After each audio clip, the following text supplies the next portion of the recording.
Oh, shit.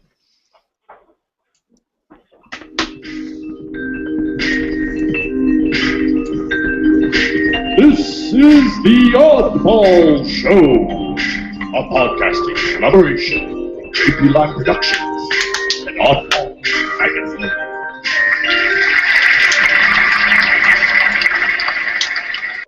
Ladies and gentlemen, and all the ships at sea, welcome to the Oddball Show.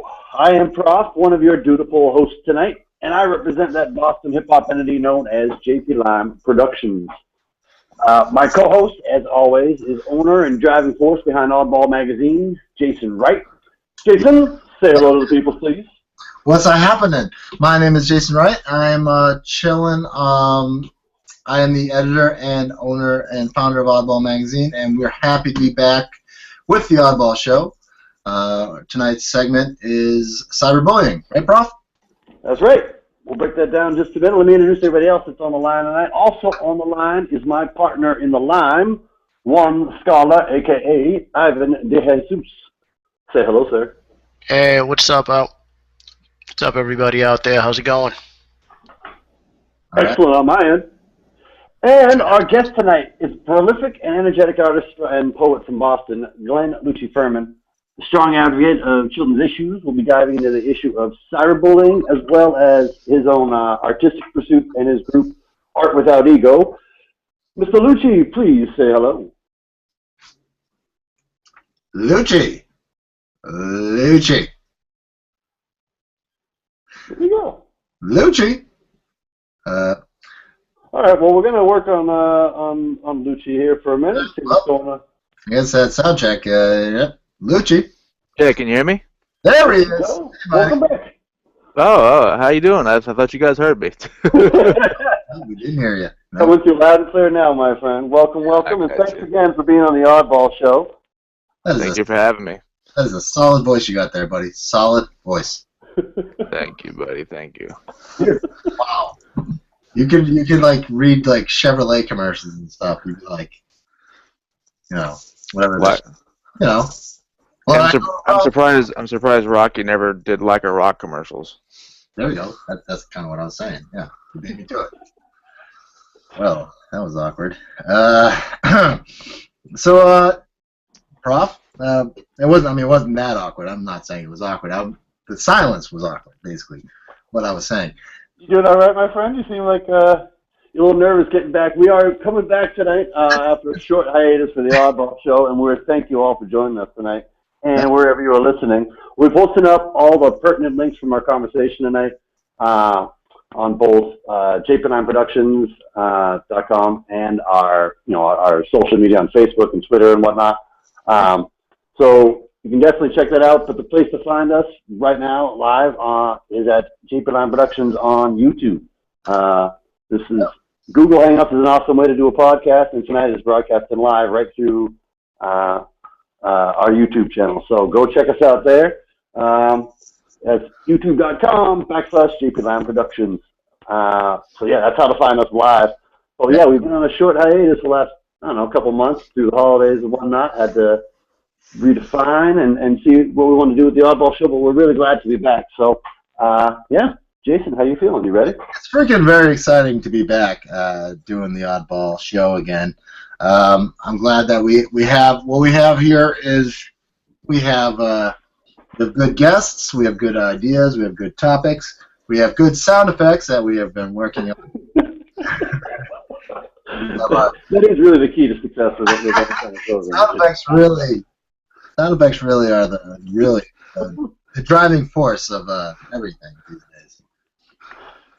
So like you were saying, the Oddball Show kind of jumps around a little bit. We like to, focus on especially hip hop and poetry being our two areas of expertise and our particular areas of artistic focus. But we like to jump around a lot. We like to address topics, politics, sports, anything that really comes across the radar. And tonight we really cyberbullying was something that really just jumped right out to you when we started talking in our meeting about topics tonight. So you want to take that away and?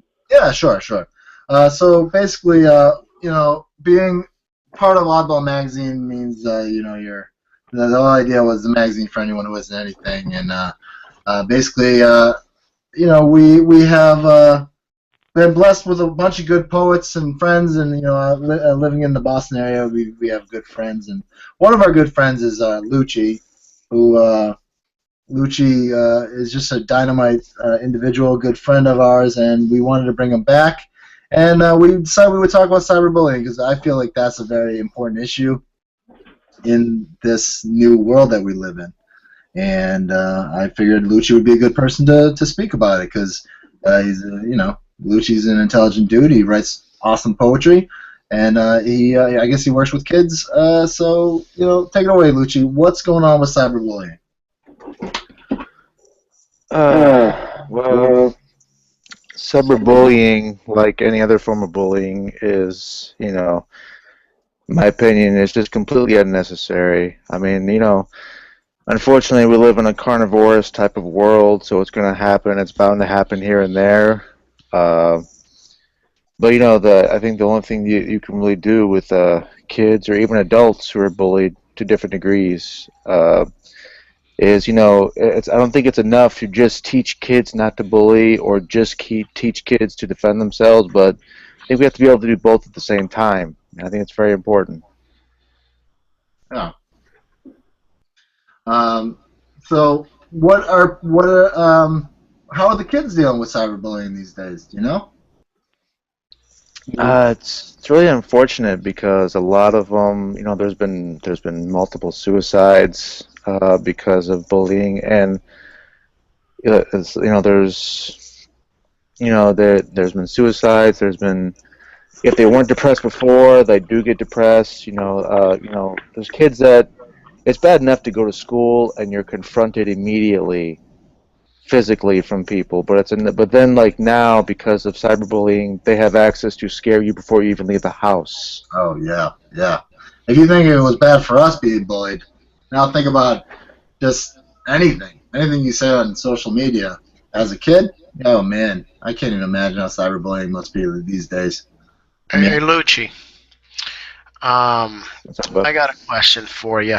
So just as a matter of, I guess just to kind of set the tone here, like when we talk about cyberbullying, what forms does that take? What exactly is cyberbullying? I mean, it seems pretty self-explanatory, but I feel like there's more there than meets the eye and or ear. So can you speak on that for a little bit? Yeah, I mean, I never claim to be an expert, but as someone who has been bullied and someone who does observe a lot of things, I think I have a pretty good idea of it. When people, you can have a Facebook or you can have an Instagram or a Snapchat or Twitter. I mean, I haven't even got a Snapchat, by the way, because that's just too much for me. I can't do it. I'm too old. But people, usually people post, their personal thoughts or stuff like that, but then bullying comes around and people say, oh, well, I'm going to send someone a private message to make them scared of me, or I'm going to publicly humiliate them and make their humiliation a trend or a hashtag, and before you know it, there's like, hashtag so-and-so got beat up, isn't this so funny, haha. And then you have people who will like copy and paste or screenshot people's entire profiles or comments in a conversation and then repost it, putting the other person on blast, and some people get like reported or deleted or, put in magazines when they're not asked to be, simply because of their social media accounts. And it's really, really scary. Like you have to be careful what you even say. Two, you have to be careful who you encounter because you don't know what they'll get you into, whether you meant to get into it or not. It's just really, really tricky to deal with social media. Who's engaging in the cyberbullying? Oh, go ahead. What's that? I said, who's engaging in the cyberbullying? I mean, do you find that it's teenagers? Do you find that it's young adults? Is it strictly, just elementary to middle school kids, or what's, what are your experiences with that? Well, I never really experienced cyberbullying to the extent that others did because I think I was an adult before it became as pandemic as it has. I mean, it's always been around, just not at the degree it is now. Because I was 10 before I even owned a computer that had internet access to it, and even then I didn't really start using it until I was about 12. And I used America Online, so for me it was, I mean, my name was like, Cool K Karate 123. That was my original screen name, and you know, I was, a very Forrest Gump innocent type of kid where like, oh hi, how are you? And I was lucky enough never to have to deal with that. But because kids nowadays, where internet access is so normal and common, to where kids by the age of 5 have iPhones, it's so easy. And then, like I mentioned, they have social media accounts. I've had requests on Instagram from like 7-year-olds, Yeah. and same thing with Twitter and stuff. And it's like, okay, if you're requesting me and I'm 30, how many people are you talking to on a regular basis that you might not even know personally? And it just elevates it higher when you do know them personally, because if you see them again, it could be awkward or even more dangerous for you. And I think it's mostly elementary, middle schoolers, maybe more so high schoolers and middle schoolers, depending on how old the kids are as elementary, to get their social media accounts and if they're not protected. But and it's sad because I've seen a lot of adults try the exact same thing, and my personal opinion, I could be wrong. I've never been afraid to admit that, but my personal opinion, a lot of adults who engage in that have just not little had too much time on their hands, or just too immature to have an account in the first place. Yeah. Yeah. So I got a question for you. So we know what the cyberbullying problem is. It seems to be a pandemic. This is something that we need to educate kids about. Um, what can we do as a culture, Lucci, to prevent and educate our kids about cyberbullying? Well, I think that boils around the same type of things that you would teach a kid growing up, even if the internet didn't exist. Uh, you know, it's not right to bully someone because you wouldn't want it done to you. Um, and but at the same time, if it's kind of sad that we live in this type of world, but it does exist. We kind of almost have to warn kids, hey, in case this happens, do this, or just get out of this situation if you can, because you don't want to be in a situation you don't want to be in. And just a consistent, I have no problem saying this, a consistent ingraining into kids at young ages that don't treat someone the way you wouldn't want to be treated, because once that happens, you open the doors for things to happen to you, and you might not like it when it happens to you. And I'm not a huge proponent of vengeance, but when someone gets mistreated, there's a good chance they might want vengeance in the future, whether it's deserved or not. And it's just like, when you start bullying someone or engage in it, or become just a bystander and watch it all happen without at least trying to say something about it, you're kind of enabling the situation. And it's I think we, just as human beings, but bullying is a big part of it. As human beings, I think we just need to teach our kids at an early age, you know, love yourself, love other people, and if you see something happening, try and help them. Don't just let it happen, and don't do these things yourself, because if it happens to you, you're going to ask for help, and then you might not have anybody. And it's just, I think we need to create a culture, let's take care of each other. It's not a bad idea, because it could be good for you. Do you think that there's a certain element to it? Well, here, actually, let's phrase it a different way. I think that, like you were saying, kids so young having internet accounts, having Instagram accounts. I don't know if there's a way to stop it, if that train's already left the station. But do you think that parental involvement is a bigger factor than that we like to admit, or we like to take responsibility for? Especially with elementary, middle school kids, or is it really just they're going to be friends? They're going to be friends with their friends on social media anyway, so it really doesn't necessarily matter, or it isn't the biggest impact. Yeah, I think it's always parents are always part of the situation. I mean, good or bad.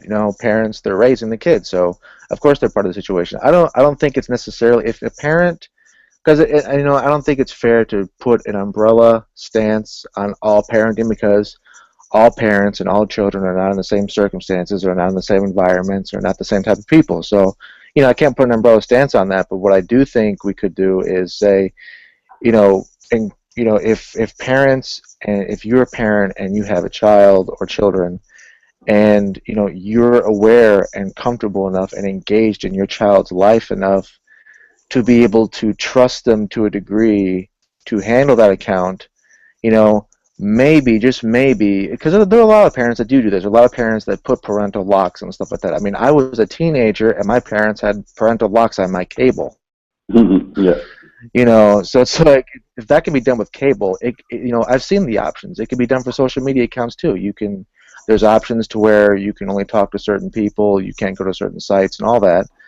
So I think it's very perfectly possible, but I just think it's as long as the consistent teaching of don't hurt someone else and protect yourself if someone tries to hurt you. And I think if there's just that consistent type of teaching, I think it'll make the culture a lot better off overall. Right on, right on. Jason, you got another couple questions here on cyberbullying? I feel like we might want to. Yeah, sure. So Lucci, so you are a creative person, Lucci. Now you have written a lot of poems. I know that they are probably influenced, one, by your view of the world, and the reason why we brought you on the podcast is because you are the love and caring. And why don't you? I mean, for people who don't know Lucci, tell Lucci what does your name stand for? Well, it's actually a triple meaning. I was technically adopted by birth, even though I love my family to death. I don't look at them as adopted people, but I was. So my government name was Furman, but if I wasn't adopted, it would have been Lutz. So when I found my biological mother in 2008, I found out my great grandfather came from Sicily. His name was Lucci, but they changed it to a German name. I wouldn't have had my Sicilian heritage name even if I wasn't adopted. So I brought it back through art, but then I was like, anyone can be named Lucci, So I was like, I want to give it an acronym, because I want people to know when they hear this Lucci, this is who they're talking about, no one else. So I gave it an acronym, L.U.C.C.I, and it stands for listening, understanding, caring, considering, inquiring. All right, cool. So why don't we're going to have you read a couple of poems today during the Oddball Show. But why don't you, I know you have a poem about the name Lucci. Why don't you just spit that real quick? Oh, you want to hear that one? Yeah, I mean that's why we wanted to delve into the cyberbullying, but I think your poem, My Name is Lucci, kind of tells you a little bit about where you are, where you come from, and what you're trying to do. So, why don't you go ahead and then we'll delve into some other stuff like Art Without Ego later. But why don't we just tell the listeners who Lucci is real quick? Okay. All right. 1 second.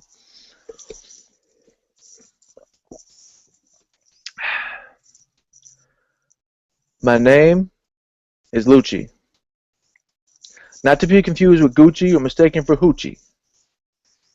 I am a man with a duty that might eventually force someone to sue me. If anybody can prove me wrong, I beg of you to prove me. I've never been shy to admit I was wrong, just as long as we don't argue or radio like the same song.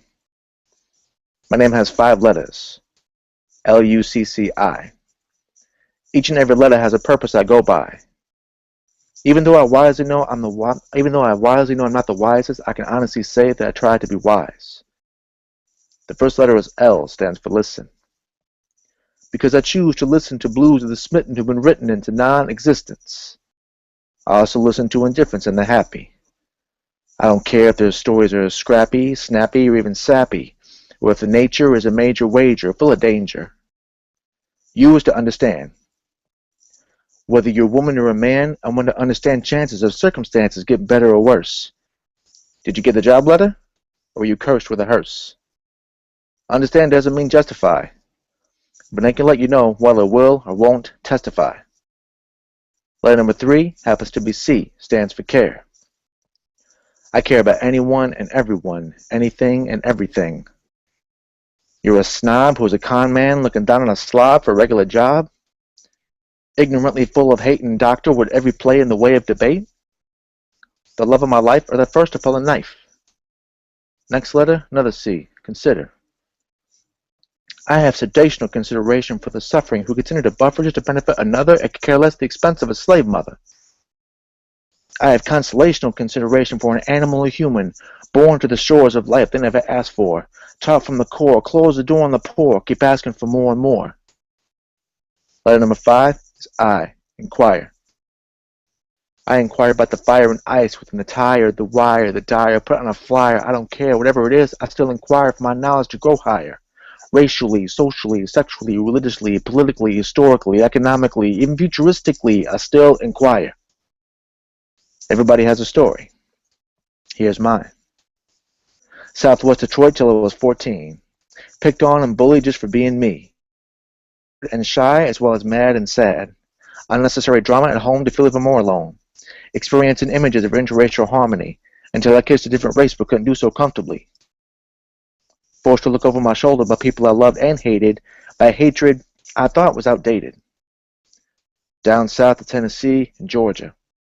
At the time, for me, compared to the D, I wondered if blacks were really free. But now I'm in the bean and see bigotry is everywhere I can possibly stare. But too many people don't seem to care. So now that I'm older and developed a mind, I realize I can't go back in time for justice mountains to climb, not only with racism but sexism. All my life experiencing images of women who claim nice guys for his last. That's because we couldn't get past a master of lying and conniving who wishes to cast them into a role of a hoe with the week-to-week limited cast. Homophobia is a toxicity of simplicity that's an enormity and surpasses perplexity. I see a society full of judgment, whether it comes to superstitions or politicians with oppositions to peaceful and loving compositions, or individuals with animosity toward the generosity of those from another mother, and even some from the same mother. By the way, as I write this, infinite innocence are having infinite innocence taken away just for the taking. Every system, every country is somehow corrupt and broken. By no means am I a saint, but compared to the needy and greedy in the towers of power, I feel like a token. So I'm telling you I have thoughts and wishes like a door revolving around peace and love, a solution with no institution of a revolver to evolve to this conclusion. I'm listening, understanding, caring, considering, inquiring. Not to be confused with Gucci or mistaken for Hoochie, my name is L.U.C.I.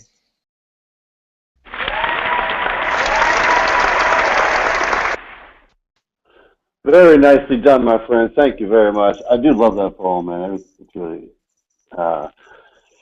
really pretty dope. We want to post that up in the pertinent link section. So we'll probably either post it up, if that's okay with you, on jblandproductions.com, or if it is already posted up on Oddball, we can just link right to it from that pertinent link. So we'll get that up in our up after the show, along with all the other info you need for the Oddball Show tonight. But thank you very much, my friend L.U.C.I. I'm going to ask him a little bit about some of your work with AWE and stuff here in Boston. But in your poem, I know you mentioned where you're from. Where did you grow up? Originally, Metro Detroit.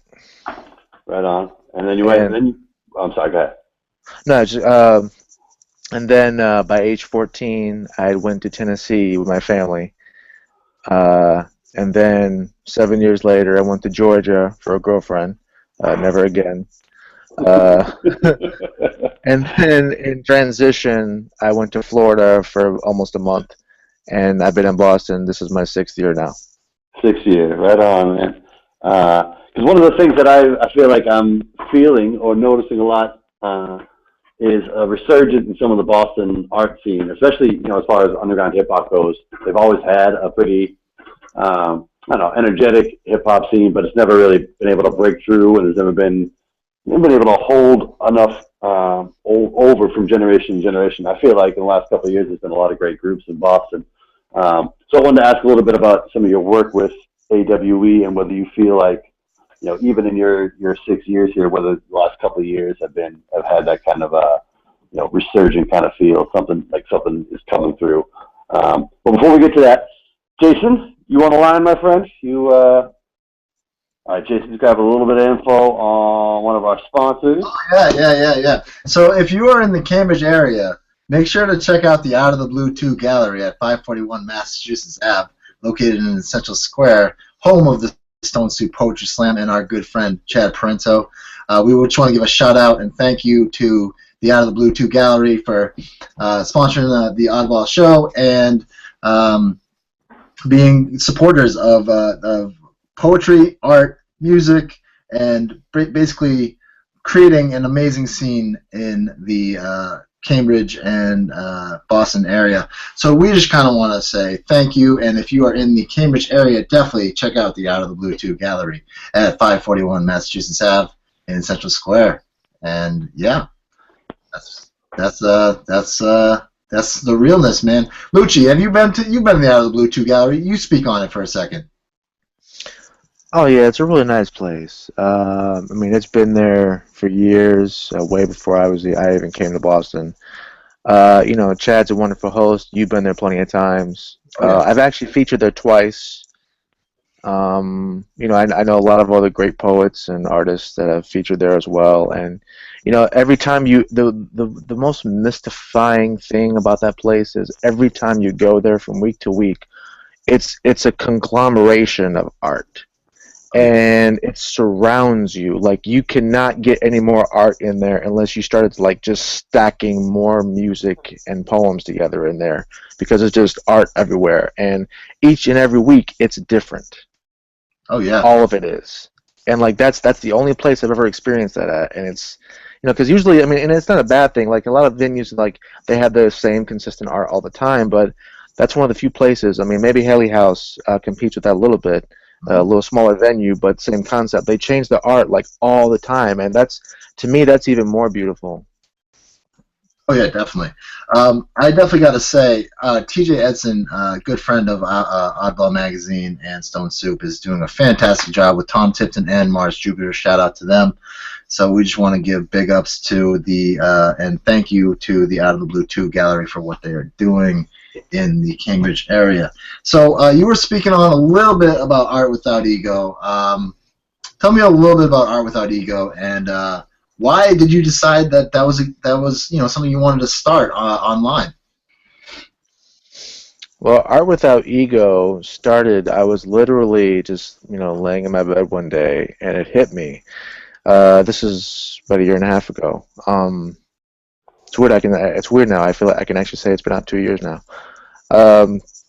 But 2014, I'd been performing in the scene since 2011, and I'd been hearing this from everyone, whether it be poets or hip hop artists or R&B singers, whoever I came in contact with, as far as anything poetically or lyrically sound.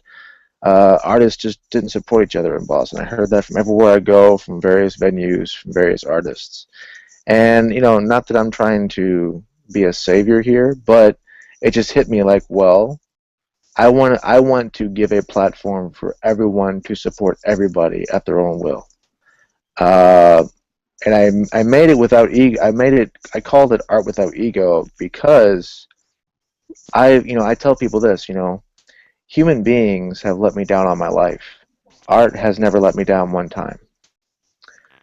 And so with that, I mean, at the end of the day, it's not about us. It's about the art. We can contribute to it, but even if we don't, it's still going to be there.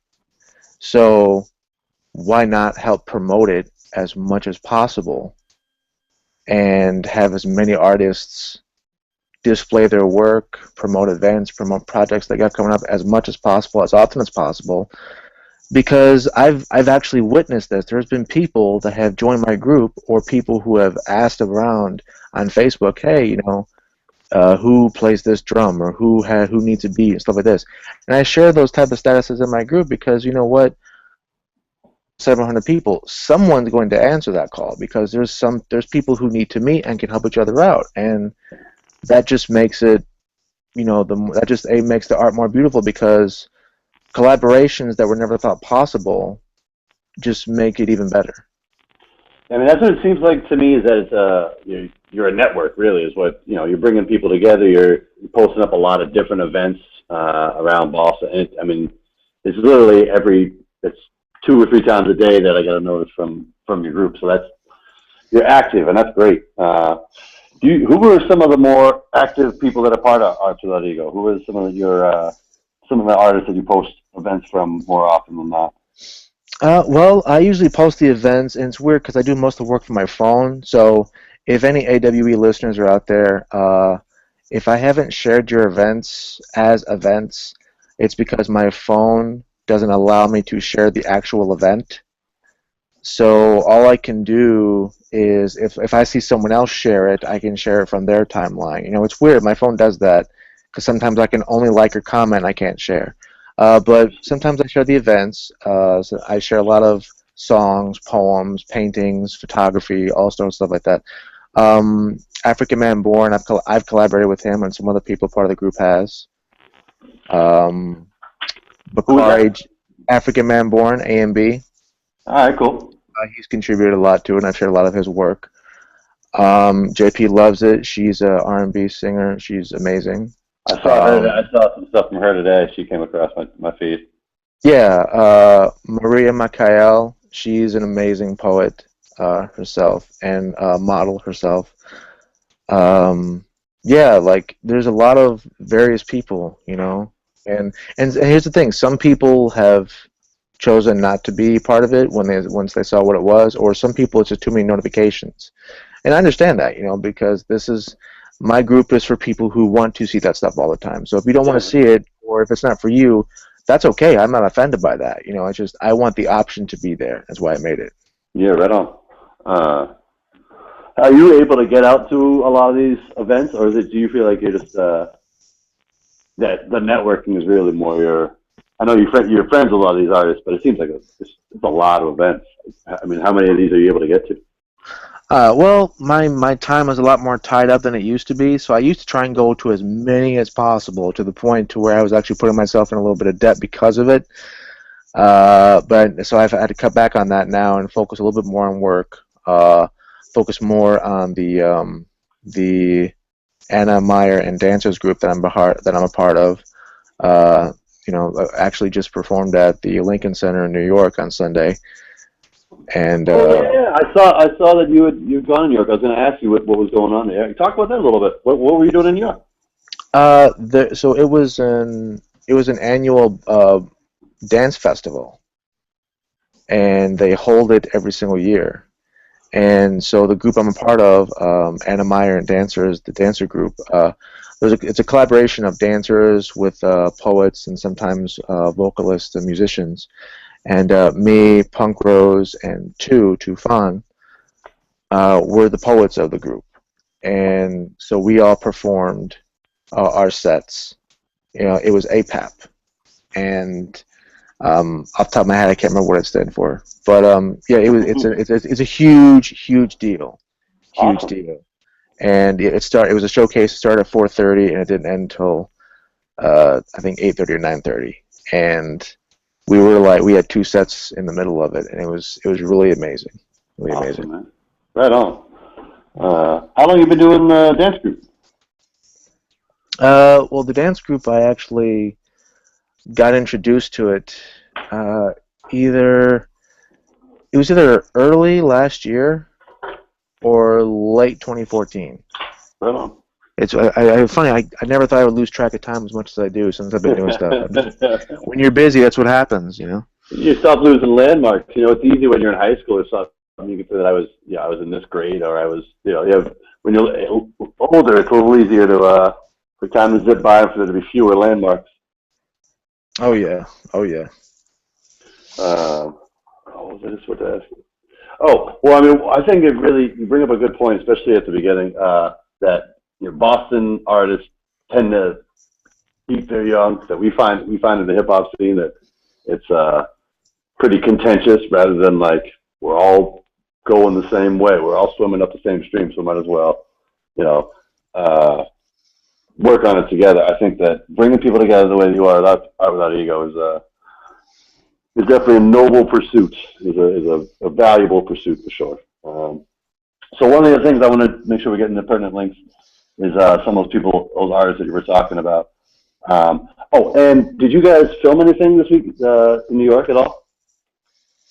I heard that the event was being taped, and Anna Meyer said that they had purchased a copy of the film. So as soon as something is available, I'm going to try and post it if it's possible. But yeah, so there are copies of the film that are coming out. All right, cool. But I'll make sure to get the group in there and the dance festival in there, and then some of those other artists that you were talking about. We'll make sure to get all those in the pertinent link. So definitely big ups to Art Without Ego. Thank you, buddy. I gotta say this, Lucci, come on. You were in Ghostbusters, kid. Let's talk about it. What happened? Why were you in Ghostbusters? Come on. I said that with a Boston accent because Ghostbusters was filmed in Boston this summer, and Lucci was in Ghostbusters. So let's talk about it.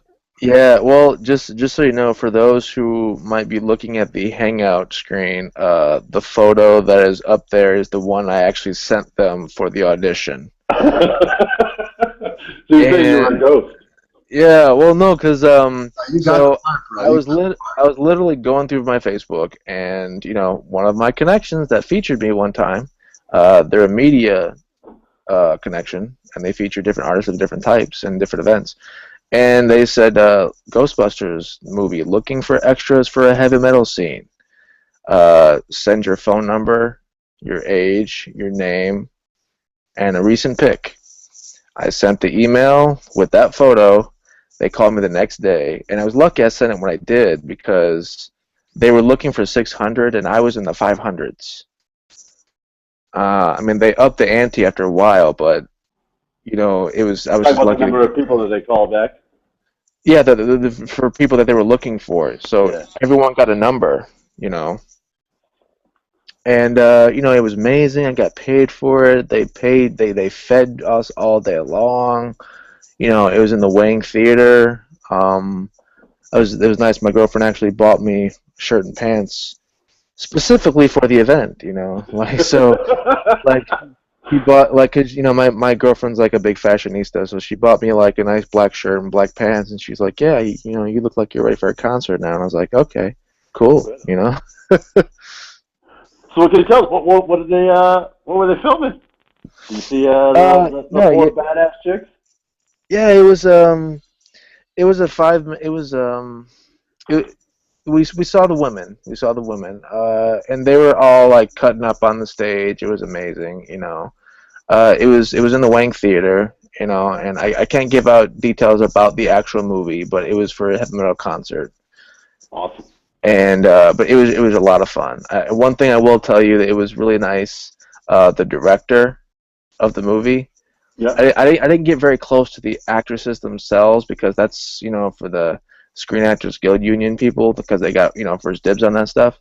But the last day when I was on the side doing a certain scene, the director walked right past me. Right on. So it was like I just like that was cool. Yeah, man.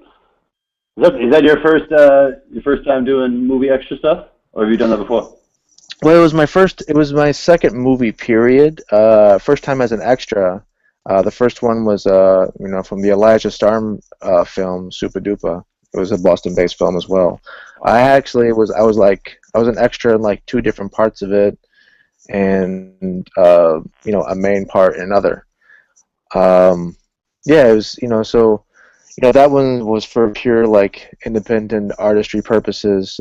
This one was my second movie, and I got paid for it, and it was for Ghostbusters. So, just I couldn't top that at this point. I mean, I want to eventually, but that put me on an all-time high, and it was in the middle. It was crazy. It was in the middle of teaching the kids in the summer program. So I not only had to ask off work from a 5-week program I was teaching at, but also from my regular job, I had to like ask for 3 days off total, and then they wanted me to come back for 3 more. I was like, "You're kidding me." Usually, I have 3, 4 off days in a week. Now, when I have this big tight schedule, now you want me to film for 7 days. No kidding. When it rains, it pours. But it was amazing, really good. That's awesome, man. That's really cool, and that's something that you won't ever forget doing that, man. That's you know. I'm hoping that new movie is good, and we all go out and see it, and then we'll be like, hey, that's what scene that L.U.C.I was in. I will say this. I don't know for a fact that they got my face, but I did know this. I was wearing a black stopwatch. Well, there we go. All right. And to my knowledge, with everyone puts their hands in the air, everywhere I looked around, people had bracelets on, people had collars on, but no one had a black stopwatch on. So if you see a black stopwatch, even if it's not my face, I'm in the movie. Right on. All right, so I mean, L.U.C.I, you're not just Ghostbusters, man. You are like a poetic titan in Boston. So I mean, you're being humble, but where have you read? What is the best place that you've read at? And tell me, like, what is it about like performing in front of a lot of people that you like? What is keeping you going? I'm sorry, Jason. I'm sorry. Real quick, can I jump you back real quick? Can we do a quick what's going on with JP Lime and Oddball, and then come back to a little bit more about L.U.C.I, because I want to. Yeah. Why don't we do that? Word from Scholar, because we're gonna lose him this evening. But it's so kind of him to be here. I'd just like to get a quick word about our 2 groups, and then we'll come right back to L.U.C.I, because that sounds good. Yeah, right. Okay. Yeah, why don't you, one second. All right, so what's going on in the world of JP Lime? Yeah. Let's see, the last couple of weeks we've been doing a couple different things. We did a piece about what's coming up in 2016. We talked about upcoming music, the election, all different kinds of things that we're looking forward to in 2016. And then I did a little piece last week about the State of the Union. So kicking it off with a couple things here in January. And then this week we have our Rap Flashback, the January edition. So, Mr. Scholar, you want to say a little word about Rap Flashback and whatever else you'd like to talk about? Yes, absolutely. So our 2016, our first Rap Flashback episode of 2016, I should say, will be premiering later this week, or later the week of, let's see, I suppose today is the 19th, so later the week of the 17th, for anybody listening in syndication, January 2016. This month, we've got some features, some look backs featuring Smith and Wesson. We've got a little bit of The Game with the documentary. We've got Camp Low with the Black Nostalgic track. That's one of my favorites. So we've got a little bit of variety there, a little 90s, little early 2000s flavor. All the birthday shout outs, all the January birthday shout outs that we feature every month. Definitely some more of that to look forward to, including let me mention some here. R. Kelly, Slick Rick, LL Cool J, the late great Aaliyah. Amongst the birthday shout-outs that we prepare for the flashback this month. And we give a little bit of tribute to Sugar Hill Gang and Rapper's Delight, because there's I won't spoil it, you got to watch the episode, but there was a momentous anniversary for the song Rapper's Delight that happens every January, so we get into that a little bit. It's always informative, always old school, always fun, lots of shenanigans. The Rap Flashback, we at JP Line Productions are your old school hip hop fix, so be sure to tune in to the January Rap Flashback, and in the pertinent link section, be sure to check out our archive section where you can catch past episodes of the Rap Flashback on our YouTube channel. We've been doing them for almost 2 complete years now. Coming up in April, it'll be our 2-year anniversary, so there's a lot of material out there. If you're an old school hip hop head and you want to get educated, then watch the episodes. And if you're a hip hop head and you just need a good laugh, then hey, again, watch the episodes. They're informative and fun. Yes, sir. Yes, y'all. So yeah, Rap Flashback is one of the more consistent things we do at jplineproductions.com, but we are Boston's premier hip hop blog. we do a lot of different things. We focus on politics and sports and art, and we do a collaboration with Oddball here, with the Oddball Show and Oddball Magazine. But it's all about, our heart is hip hop. So come find us for our music and all the other things that make up JP Lime, as well as our weekly blog. Awesome, awesome. And Professor L.U.C.I and Jason, I want to thank you guys. I actually have to sign off. I've got something to do. But L.U.C.I, first and foremost, thank you for being with us and for kicking off the discussion there on cyberbullying. I thought that was very interesting. I think there's a lot more there. So who knows? Maybe a return trip sometime. We'll see how it goes. And your poem's awesome. I'll be sure to listen to the next one on the air there. Jay, Prof, I'm signing off, y'all. Ivan, Show, all right? on the show, man. Peace and love, bro. All right, man. You guys take care. Shout outs to Chad Parento and Spaceman, our third partner in crime there at JP Lime, Mr. Cogan Johnson, and of course Chad Parento from Oddball Magazine. We will catch up with you SOBs sooner than later, I'm sure. Peace. What's up, man? Nice to see you, Ivan. For having you on the show. Man. Thanks. We'll see ya. Peace. All right, peace. Oh, man. All right, so from there we go to what's going on in the world of Oddball Magazine. All right. All right. In my mind, there was a crazy sound effect coming right after that, so I was like trying to push it. It was the intro all over again. It was beautiful. It was such an awkward, wonderful silence. That... Well, I love this. I love this. I'm going to do it one more time. All right. And one time without me laughing. That was great right there. That was awesome. Yeah, I liked it. All right, there we go.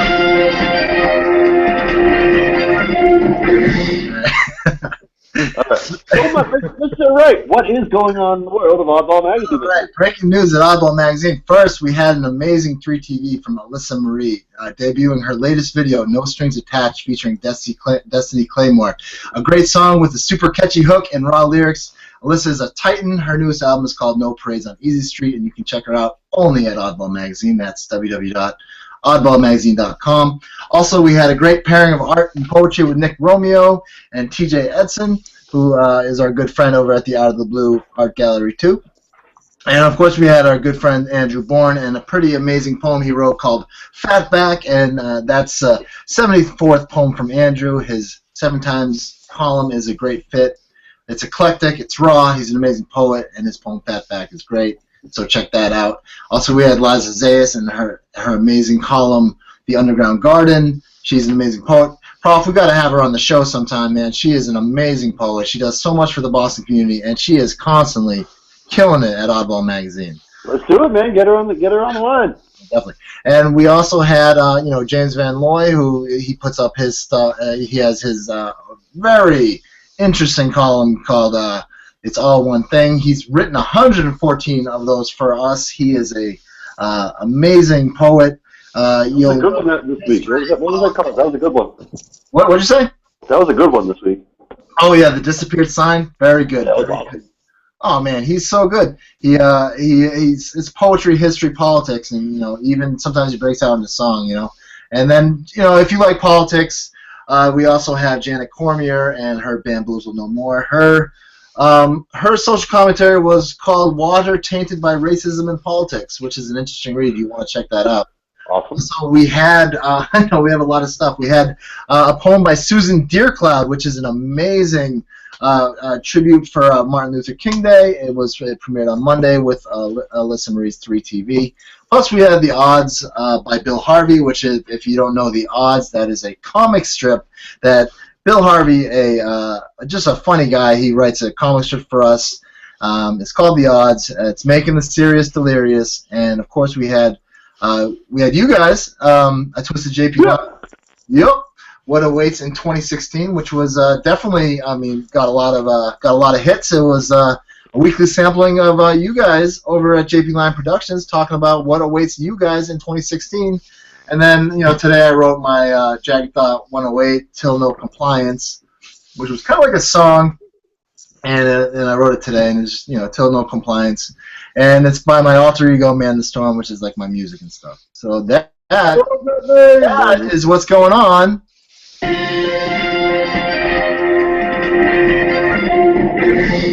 At Oddball. Nicely done. There we go. We're gonna nail this next time. I can feel it. That was so great, though. I mean, I love it. I love it. I love it. Just when you think it's over, it's just. It's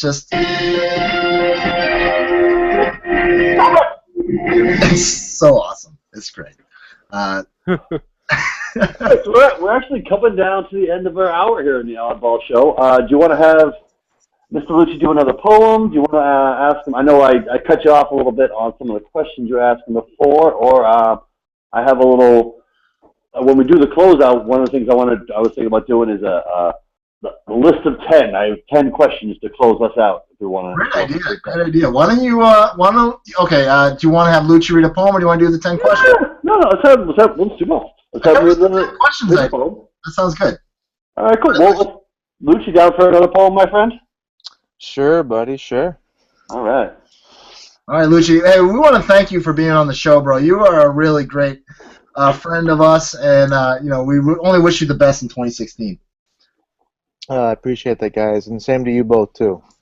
And I only wish you the best with remembering to write 2016 for the next couple of months, because that's really difficult for all of us. What did you say? I said I only wish you the best with remembering to write 2016. Oh, yeah. Plus, also, you got that whole Write Every Day thing for, what is that, National Write Every Day Poetry? In April, National Poetry Month, yeah. There's National Poetry Month, I mean, of course, but there's one day that, 1 month that everyone has to write every day. Yeah, it's a 30 for 30 challenge, and people, they can take it up whenever they wish, but it's very challenging. I haven't done that yet. I think I'm going to this year. When does that start? It starts whenever people want, but a lot of people take it up in April, National Poetry Month. Makes sense, April. I feel like, did Chad do it last year, Jason? I feel like he was doing it. Chad is the National Poetry Month. Chad is Mr. Poetry. I think Chad has lyrics and verse running through his blood at all times. He's writing poetry all the time. He is a fantastic dude. What's up, Chad Parento? What's up, Jason? He's not here right now, but he would say. That was a good Chad voice.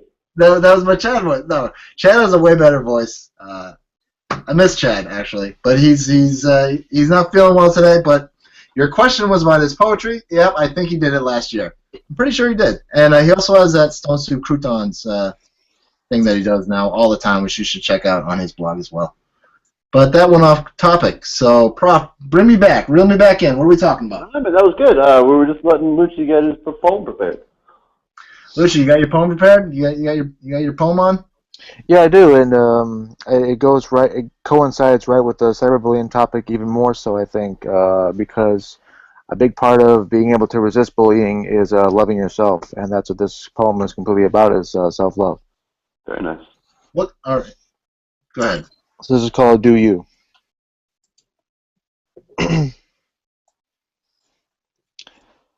When you look in the mirror in the morning to wake up, at night before bed, what do you see? You should see amazement. The very sight you see should be a sea of beauty. Beauty from the core of Earth to the denseness of Neptune. Neptune's to deaf ears, 'cause you can't hear anything but how fine you are.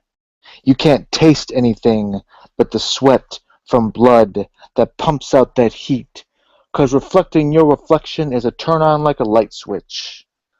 Look at that hair. Straight as an arrow, curly as a fry, non-existent, shorter than shrimp, longer than love, red like fire, blonde as hay, brown like dirt, dark as night, any rainbow color or all of them together as black and beautiful. Cherish that scalp like you just found it yesterday. Cherish those eyes that change colors like leaves or stay the same for old time's sake. For the sake of skin, forsake me not, for your skin is the kin to your soul in this life. Everyone here, everything there, has to go through flesh to reach those veins. Those veins give you life, like the sun gives us light. Lightness, darkness, caramel, honey, pale, peach, peanut butter milk, or chocolate milk, it's all glory. Give glory to a heart filled with copper, bronze, and silver, filled with gold, diamond, and platinum. Like timeless albums, authenticity is your key. Let it pick the locks of doubt, open the doors of worth inside you all this time. Inside you makes outside you outstanding. In every shape and size, small, medium, and large. Height and weight, still worth the wait. Embrace yourself like the day does clouds. Your heart loves you when nobody else does. Your heart wants you when everybody hurts you. Your heart is the only true heart you'll ever have, so grasp onto it like the night does stars. Don't let it slip away. It's never promised tomorrow. Nobody can give it to you but you.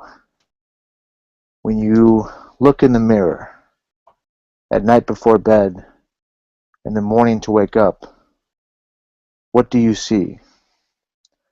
You should see amazement for having the courage to take on yourself. So do you.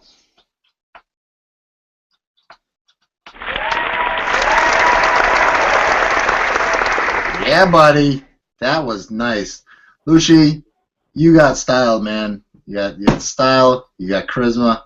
We're glad that you were on the show. You rock, bro. Thanks a lot. Thank you so much for being on our show. Thank you for having me, man. Anytime. Yeah, definitely. I mean, we'll definitely have you on the show again. Definitely. Definitely. And, Prof, what you got? All right. Oh, man. Your sound effects are way cooler. Go ahead. You go. So what I was thinking is, maybe we're back with the Oddball Show, new and revised. I was thinking maybe I could do a list of 10 to close out each show. It's something that James Lipton used to do on Inside the Actor Studio, and he stole it from some French dude. So I was thinking... From James Lipton. Okay. Yeah, you said do it on the Inside the Actor Studio. It's a pretty awesome list. I'm not using his list, but, it's pretty awesome. It's, just kind of quick hitter questions. And then at the end of those, I don't know if you guys ever watched Inside the Actor Studio. It was one of my favorites. All the time. I'm a Packer median, trust me. So right on. I watch it all the time. What was that word you just used? Pactromenian? Yeah, I'm a Packer median. I'm a poet, actor, and aspiring comedian. Oh, okay. I thought that was something that I was like, well, am I that too? But no. No. I don't think I'm a Pactromenian. It sounds like that. I've actually Googled the term. I'm the first to make it up so far. There you go. Well, I second that emotion. Is it emotion or motion, Prof? Real quick, motion. In the song, it is. I second that emotion. Generally, it is to second emotion. Well, no, is it second that motion or second that emotion? I second that motion, unless you're talking emotionally, like a love song. No, but if you say I second that, I second that motion, right? Yeah. All right, cool. Yeah, because then usually in parliamentary procedure, you need somebody to put forth a motion, and then you need somebody to second it, and then it can be put to a vote. Okay. There you go. Well, that's very, very good. Thank you. All right. All right, so the list of 10. All right, Prof's 10. Prof's 10. Mr. L.U.C.I. All right, number 1. Yes, sir. What time and place would you like to be if not here and now?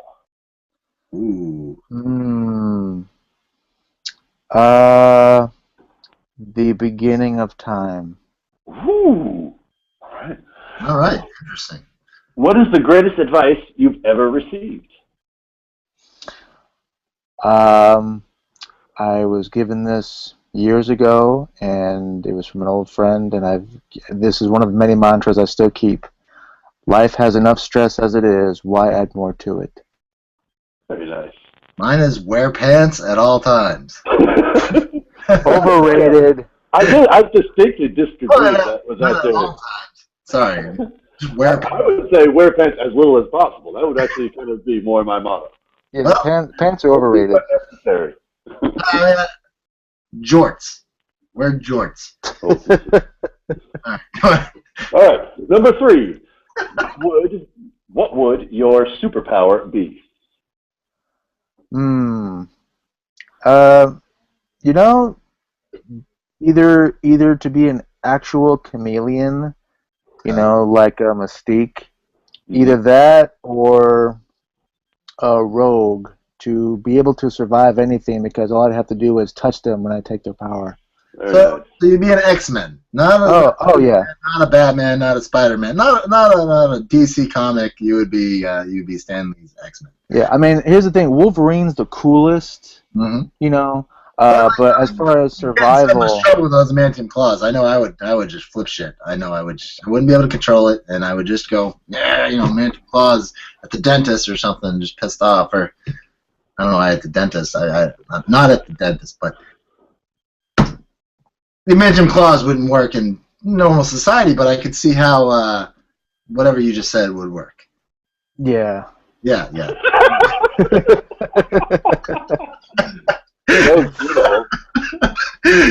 must be a writer.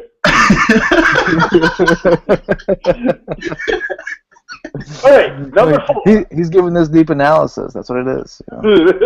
that's where he expounds all his eloquence is on paper. Go ahead. All right, number 4. Biggie or Tupac? Ooh. Oh, Pac. Very nice. He was a poet first and foremost, and that's where I related to him first. So right on. Actually, I wonder if most poets would say that, because he certainly is, a poet. That's like his heart. But Biggie definitely had his poetic side to him. But I mean, he's a rapper. It's hard. You can't be a rapper without having poetry in you. But right. Pac was a like Jim Morrison poet. Pac was like Jim Morrison. Yeah, Pac was a Morrison poet. Yeah, because I've actually heard this. I've actually heard a lot of people that Pac's messages were deeper, but Biggie's lyrics were more flow. Yeah, and great flow. I think that's pretty accurate. But at the same, I'm more about the message than the flow, because almost you could flow anytime, but what are you saying? Yeah, right. Yep.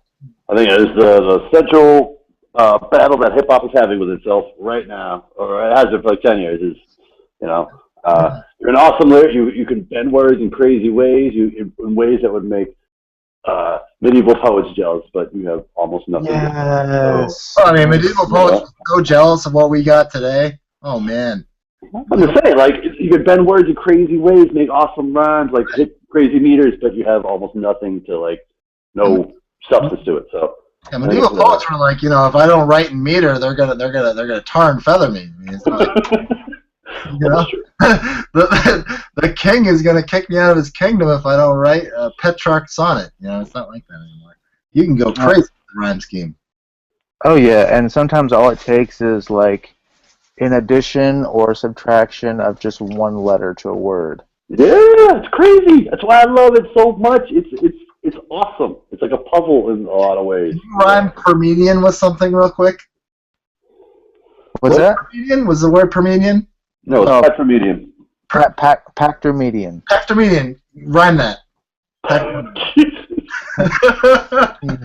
Pactor-median, super-median, Pactor? No, it'll be tractor green again. In between them. Yeah, in between again. Or prolactic screen again. Oh man. See, this is one thing I have no problem admitting to people. I am a poet, not a lyricist or a rapper, because I do not freestyle. I just don't. Oh no, I sound so stupid when I freestyle. No, I don't. I don't do it. That's why I write everything down. Props to people who can freestyle though. No man. Oh, too much out of me, huh? What? Huh? All right, number 5. Number 5. Who is your favorite person? Oh, come on. That's an easy one. Why? It's not always it can be live, dead, doesn't matter. No, Lucci's going to say me, right, Lucci? Go ahead. I'm sorry. God, does it have to be someone I know or a celebrity or what? No qualifications. God, I actually have absolutely no favorites in anything, so I had to give a top three maybe. All right. Let's see. Let's say Bruce Lee. Boom. He's Maya Angelou just for everything she stood for. And God, that's really hard. I'm just gonna stick with those two. I think those are two pretty. Hey, I think those are two enough for now. Can I give my three? My three? Sure, Jason. My three would be Leonard Cohen. Well, you didn't even know who it was. No, I just wanted to shout out Leonard Cohen, I guess. You just say Leonard Cohen is your favorite person. That's an acceptable answer. No, I mean, I don't know if he's my favorite person. He's probably one of my favorite people. Yeah. And Bruce Lee. You don't really have to work on the top three right now. That's not really the point. Next time, Leonard Cohen, Bruce Lee, and I'll think about it. All right. You can get back to us. Number 6. What is your quest? Ooh. What is my quest? Like my purpose? I don't know. What is your quest? What is your quest? And do you have a tribe? Do you have a what? No, this is Tribe Club. Okay. I think my quest, like every other human being, is to find out who I am. Right on. There you go. That's pretty good. Number 7. Fill in the blank. Right. Fill in the blank. All you need is Love. He's totally about love, man. Number 8. All you need is Cheese? Oh. nope, cheese. I don't like cheese. All you need is love. That's all you need. Number 8. And money. Rock, paper, or scissors? Money. You said rock, paper, or scissors? Well, I have two biases to that, so I have to say rock. All right. You have two biases, is that what you said? Yeah, on 2 out of 3? because you have Rocky Balboa, then you have The Rock, so it's like I have to go with The Rock. I have to go with Rock. Okay. I thought your two biases were paper and scissors, because my favorite's Rock, but I have two biases: paper and scissors. It's funny, like this is how like analytical artists think all the time, because we think 10 different things at one time, and it's hard to say one thing. That's right. It's like scissors could cut paper, so that's destructive. No, paper. I'm a pacifist. I should really pick paper, but really I'm more drawn towards The Rock because it's just solid. Rock can smash it up. Scissors can cut it all down. All right, number 9. You can throw a scissors or a paper, but you'll hurt someone with a rock. So you would hurt someone if you threw scissors at someone. You would kill somebody if you threw scissors at someone. Don't say don't run with a rock. They say don't run with scissors. Question: how big is the rock? Even a paper can cut you. That's true. Good question. Is it a boulder? I think paper is probably the most powerful thing. A rock is a rock, and scissors is scissors, but paper can change the world. You ever paper cut in between the It's going out the rails. Number 9. Really in. Number 9. What do you want to be when you grow up? You know what? I'm going to give the same answer I gave in a first grade questionnaire when I was 7. Yeah. A Ninja Turtle named Raphael. Very Halfway there, man. Halfway there. You can make that happen. Just go to the costume store, go to Social Security, and change your name to Raphael. It'll be perfect. You can do it, man. All right, and number 10 on the list of 10. Which is the only one I actually stole from James Lipton. He stole one from the other dude. Heaven exists. What would you like to hear St. Peter City when you reach the pearly gates? Let's see. What would I like to hear St. Peter as I approach the pearly gates? Took you long enough. Good answer. So that is the first list of 10. I only want him to say, seats taken. Oh God. You know. All right. All right. Well, that kind of runs us up to here at the end of the hour. In fact, we're over the hour. Wow. We're over the hour. We went over with those. I like that list of 10 though. That is good, Lipton. All right, we may have to bring that back. We'll see. We'll see what happens in the next Oddball show. You never know what is going to happen on an Oddball show. I think that was I mean, it started off a little bit like, let's talk about cyberbullying, which is important, But we got our laughs in, Yeah, that's right. It was a good time. Gucci, did you have fun? Oh, most def, man. I always have fun here. Dude, it was great. It was great. All right, well, hey, signing off till next time. I am Jason from Oddball Magazine. My name is Prof from JP Line Productions, and this has been The Oddball Show. Boom. Right?